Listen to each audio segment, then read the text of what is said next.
This is MW, GOSN. We're in the Yamaha booth right now, and right here beside me, I've got a world-class fisherman.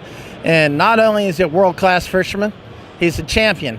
And for the longest time, Mr. Mark Davis right here was the only man to win the tournament and the classic all in the same year. How long have you been doing this? This is my 32nd year as a professional. I'm 53 and I started when I was 21. That's amazing. I can remember when I was a boy, I started off watching Bill Dance on TV, and a question I always wanted to know, do y'all really throw all those big fish back? Oh yeah, we throw them back. Sure we do. It's a proven fact that catch and release works, and of course, a lot of the events we fish now are even instant release, where you catch them and weigh them around the boat and put them right back immediately almost. Oh, wow. So they're only out of the water maybe for 15, 20 seconds. But yeah, we throw them back, you bet. How are they, I know at this year's tournament that they're transporting the fish from Lake Conroe to Minute Maid Park. How are they keeping the fish alive? Because, correct me if I'm wrong, but if the fish die at the weigh-in, it doesn't count. Is that right? The fish would count, but there is a penalty for a dead fish. But no, actually, bass are relatively easy to keep alive when the water temperatures are, in the 60s, Okay. 50s. Now, when the water temperatures get warmer up into the 70s, then you have to keep a lot of ice on them. And naturally, these fish are aerated throughout the day. They're aerated as they're transported. They're iced to keep the water temperature down, and they'll even put some additives into the water to help keep that oxygen level up and help keep the fish somewhat sedated. So there's a lot of care goes into bringing those fish from Lake Conroe all the way into the city, and then of course after that.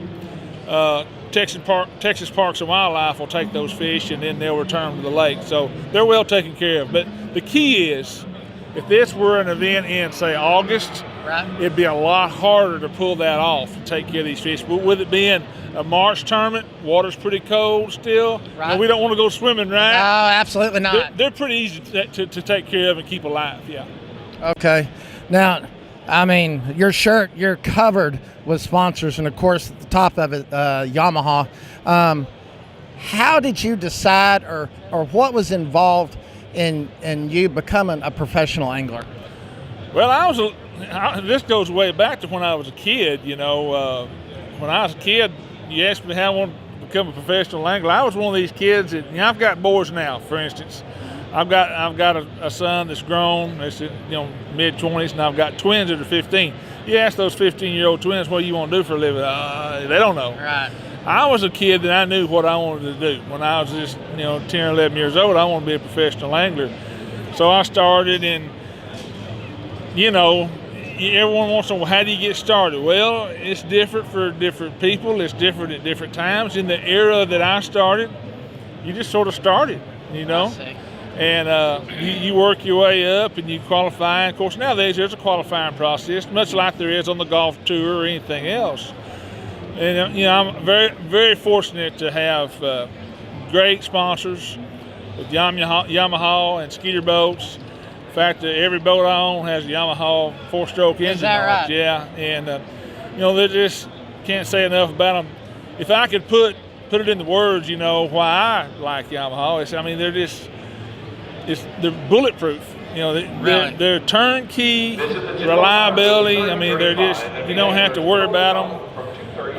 I've got an old F90 that's probably a 2002, Right. and I have run that thing to death. And when I go fishing home, obviously I've got my big Skeeter with the wrap. I don't want to go fishing in that. Absolutely If you and not. I were going fishing, we're going to fish out of my big John boat that's got that old 90 on it. It has tons of hours on it. I've never turned a thing on it. Other than just, change oil and, do routine maintenance. And now, in fact, I've turned that boat over to my sons, and they're fishing out there. So, but that's just a testament to the Yamaha outboard. And like I said, I'm fortunate to have the sponsors that I have, and Yamaha's a big part of that. Well, I know there's Yamahas when you put the gas down on it, and I'm sure on that Skeeter boat, it just planes out really fast and get you there to the weigh-in ahead of everybody else. Oh yeah, and I run a big boat. I run an FX21 Skeeter, and with a 250 Yamaha show, and it. You don't want to miss. I tell you, I'm a big boy, and I carry a lot of tackle. I mean, I carry a ton of tackle, and I'm still topping out over 70 miles an hour, even with that great big boat. And me, I'm the size of two of him, Yeah, so right. My boat's carrying low, but that 250 show engine does the job. It carries the load. Now, when you personally, I mean, you're a champion. So when you go out fishing in a tournament, do you already have in mind like some of the artificials you're planning on using for the day, or do you have 6 poles already rigged up, and so you're not wasting your time tying, or how does it go? I mean, for us that have never been a professional fisherman, how does it go out there on the lake? Well, I can. There are no 2 days, no 2 lakes, no 2 times are the same. But I can tell you, in general, yeah, you're going to rig up several rods. And if you looked in the rod box of my Skeeter, I've probably got 30 rods and reels stuffed in there. And you're going to say, well, wow, the rods. Well, you've got spinning rods, you've got casting rods of all sizes and lengths.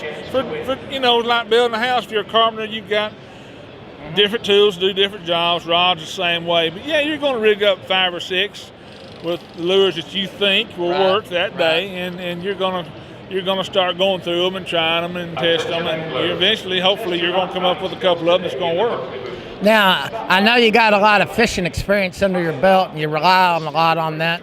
But would you say for like the average fisherman that to find the fish that you need good electronics, or is it you need to learn to read the water? What's the secret on something like that?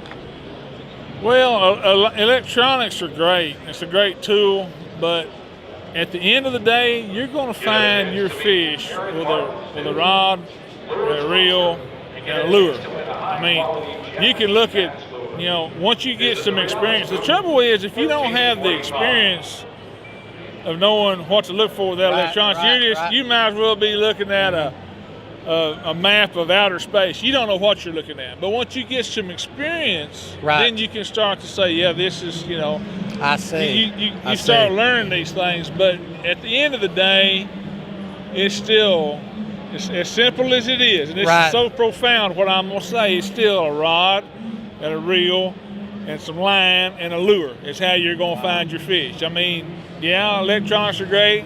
All the stuff, bells and whistles are great. And in time, once you learn, we're talking about the novice that's just starting. In time, as you get experience, yeah, that electronics is very, very helpful. But day one, maybe not so much. I got you. Yeah. Now, what's in store for Mark Davis right now? After this tournament, what do you plan on doing next?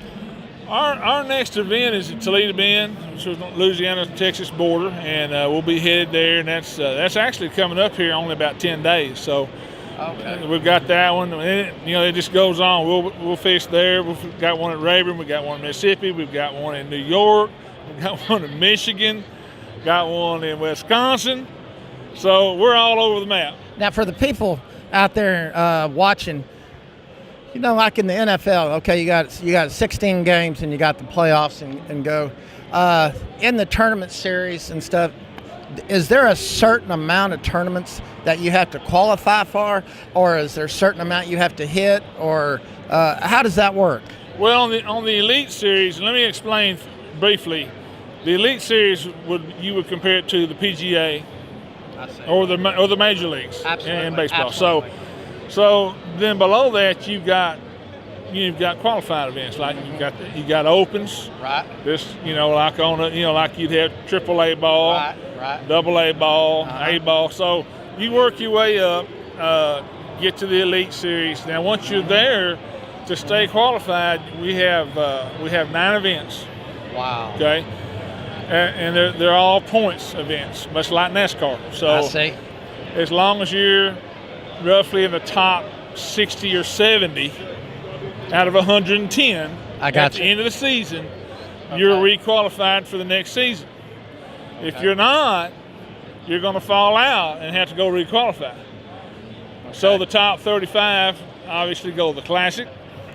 And, you know, if you're not in the top 35, like last year, I didn't make the Classic, but I finished high enough that I'm still qualified for next year. So that's pretty much how it goes. So you have to stay qualified, you know, just to fish. So you can fall out. Ladies and gentlemen, you've heard it from Mark Davis right here. He's one of the true champions and I guess you could say pioneers of this sport. And it's our honor to bring this to you, and we appreciate it. And thank you for talking with us, Mark. And I wish you the best of luck in the future. Thank you, sir. Until we meet again, this is MW on GOSN.